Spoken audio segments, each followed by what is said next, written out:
বাংলাদেশ ব্যাংকের রিজার্ভ চুরির মামলায় ফিলিপাইনের রিজাল কমার্শিয়াল ব্যাংকিং কর্পোরেশন আরসিবিসির ৮ কোটি ১০ লাখ ডলার বাজেয়াপ্তের রায় দিয়েছেন ঢাকার একটি বিশেষ আদালত। দীর্ঘ ৮ বছর পর নানা আইনি প্রক্রিয়ায় এ জব্দ প্রক্রিয়ার সাথে জড়িত ছিল পুলিশের অপরাধ তদন্ত বিভাগ সিআইডি। রোববার সংবাদ সম্মেলনে বলা হয়, পরবর্তী ব্যবস্থা নিতে সে দেশকে অনুরোধ করা হবে। ঢালাইয়ের সেরা প্রিমিয়ার সিমেন্ট।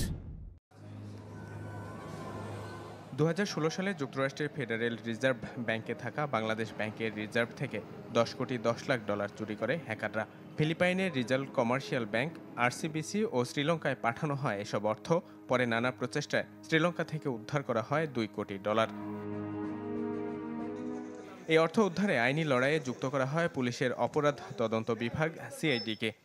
দীর্ঘ ৮ বছরের আইনি লড়াইয়ের পর স্বস্তির খবর দিল সংস্থাটি। বলা হয়, গেল বৃহস্পতিবার মেট্রোপলিটন সিনিয়র স্পেশাল জাজের কাছে পাওয়া গেছে আরসিবিসি থেকে চুরির ৮ কোটি ১০ লাখ ডলার জব্দের রায়, যা ফিলিপাইনের আদালত সহ সংশ্লিষ্ট আন্তর্জাতিক সব সংস্থায় পাঠানোর আইনি পদক্ষেপ নিয়ে কাজ করছে তারা।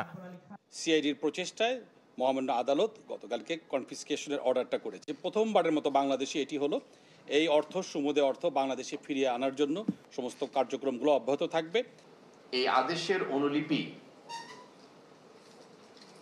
President and CEO Rizal Commercial Banking Corporation, governor Bangko Sentral ng Philippines and appropriate other relevant authorities, এই কর্তৃপক্ষদেরকে এই কারণেই এই আদেশের অনুলিপি ফরওয়ার্ড করা হয়েছে, যাতে বিজ্ঞ ট্রাইব্যুনালের এই আদালতের আদেশটাকে কার্যকর করার জন্য প্রশাসনিকভাবে দ্রুততার সাথে তারা ব্যবস্থা গ্রহণ করবে।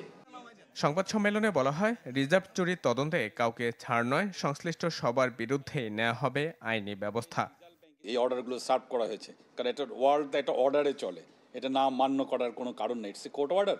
আমরা একদম তদন্তের শেষ পর্যায়ে আসছে, আপনারা দেখতে পাবেন। বাট আমরা এটুকু বলতে পারি, দ্ব্যর্থহীন চিত্তে আমরা কাউকেই বিন্দুমাত্র ছাড় দেব না। বাংলাদেশ ব্যাংকের কর্মকর্তা সহ দেশীয় চক্রের সদস্যদের জড়িত থাকার বিষয়েও অনুসন্ধান চলছে বলে জানানো হয়। ইমদাদ হক, চ্যানেল 24, ঢাকা।